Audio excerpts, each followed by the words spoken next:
What is going on, y'all? Faiz Sports all back at it with another video talking, of course, some NBA, and here to talk about the 2021 NBA All-Star Weekend. And I really shouldn't even say weekend because everything was done in a day, so maybe I should just say 2021 NBA All-Star Sunday. All right, so I'm here to recap what we saw on All-Star Sunday, all the events, you know, the dunk contest, three-point shootout, the game itself. So I'll talk about all that. Before I do, if you're new to the channel, guys, welcome. Make sure to go ahead and subscribe. I promise you, you don't want to miss out on the content that I post. So make sure to go ahead and hit the bell icon so you're notified every time I drop a new video. Guys, follow me on my social media platforms. Links, as always, for that down below. Let's get into it.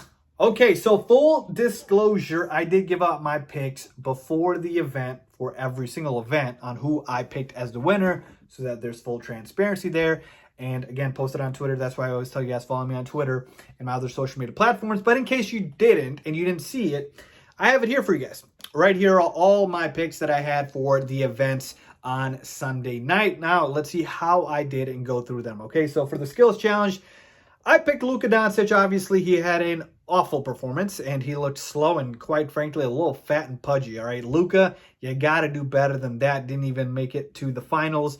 It was between Sabonis and Nikola Vucevic, who just ended up being my sleeper. So I just gave a sleeper pick. So I wanted to pick one guard and one big for the challenge, for the skills challenge. So Vooch was my sleeper, and he almost won it, all right? Again, I know there's no moral victories here. Shout out to Domantas Sabonis. But Vooch got to the finals and almost won it, all right? So that was my skills challenge pick. Again, it's an L, but I'll take solace in the fact that Vooch finished second. Three-point shootout, I picked Steph. Again, this is not going on a limb here. He was the betting favorite. We're talking about the GOAT shooter. So Steph obviously wins it, but it was a nail-biter. Shout out to Mike Conley, who made it a very, very fun competition.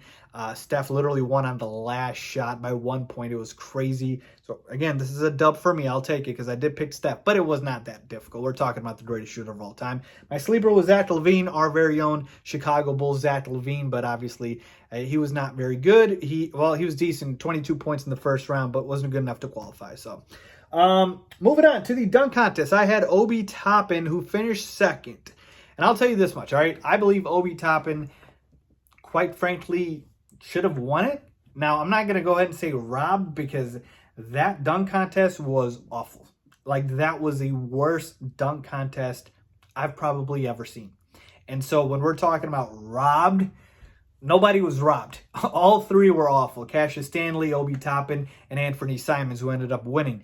But, folks, look, if we're just talking about, like, actual pure dunks, Obi Toppin's two dunks, the one over Julius Randle and his dad, and then the other dunk, this first dunk, which was the warm-up dunk that Zach LaVine did, they were the best dunks in the contest. And that's not saying much, I get it, but he should have won. I mean, Anthony Simons didn't even kiss the rim.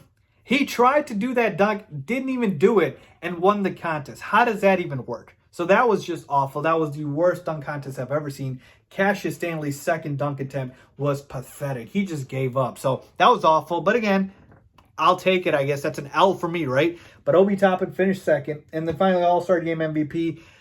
This was a win for me, all right? I picked Team Bron, which, again, that wasn't the difficult part. But I did nail Giannis as the All-Star Game MVP, and he was phenomenal. Finished perfect from the field. I think he had more than 35 points. So Giannis won it easily, actually, all right? So those were my picks. So, again, I went really, if we're going 3 for 5. All right, I went 3 for 5, but again, Vooch and Obi Toppin finished second. So I guess I'm sort of happy with myself and the picks, but overall, talking about the All-Star weekend, or I should say All-Star Sunday, skills challenge was decent. Again, Sabonis and Vooch had a fun little competition at the end. But again, the skills challenge, again, it's a whatever event, all right? Three-point shootout was fantastic. Best event of the night, I believe. It was fun. Steph Curry was putting on a show. Mike Conley, of course, had a great performance. Jason Tatum was decent too. So three-point shootout was a great, best contest of the night by far. Dunk contest, that was the worst dunk contest I've ever seen. The worst by far. Like, not even close. That was pathetic. Here's where I'm at. If we have to see that as the dunk contest, take it out. Take it out. I don't want to see it. And here's the other thing. If you're only going to have one star participate, and clearly we didn't even have one star, but I'm just saying, if we're going to have one star participate. I don't want that either, because what that's going to do is that's going to make it where the judges might be biased towards giving that one guy the score, even if his dunk wasn't better than another guy. Like, for example, if Zion was in the contest tonight, like, could you imagine Zion losing to Obi Toppin or Cassius Stanley? Like, that's just not good for the NBA. I'm not saying it's right, but I'm saying that's what would happen. So I need the stars to kind of get back in it. We don't need, obviously, the top tier, but even Zach LaVine, like I said, with Aaron Gordon, that was a show. Even as Aaron Gordon with Derrick Jones Jr. was a show. So this was awful. This was awful. Complete failure. F for the dunk contest. Worst I've ever seen. As far as the All-Star game, it was okay, but by the end, honestly, folks, by the third, fourth quarter, I was waiting for it to be over. I really was. Team LeBron was way better than Team KD. And when Team KD lost Embiid due to the COVID protocol, I mean, it wasn't even close at that point. So, All-Star game started off great, but by the end, I was like, I'm ready for it to be over. So overall, not a great All-Star Sunday. I'll be honest with you, pretty forgetful. And I know I'm a little biased here, but last year in Chicago, that was one of the best All-Star weekends ever. So again, I know that a lot of this year was ruined because of COVID, so there's no denying that. But just hoping that next year's better, because this year was pretty awful, pretty trash. So let me know what you guys thought about the All-Star events, All-Star Sunday night. Leave a comment down below if you agree or disagree. Who are your picks? How did you do? Let me know. As always, thanks for watching.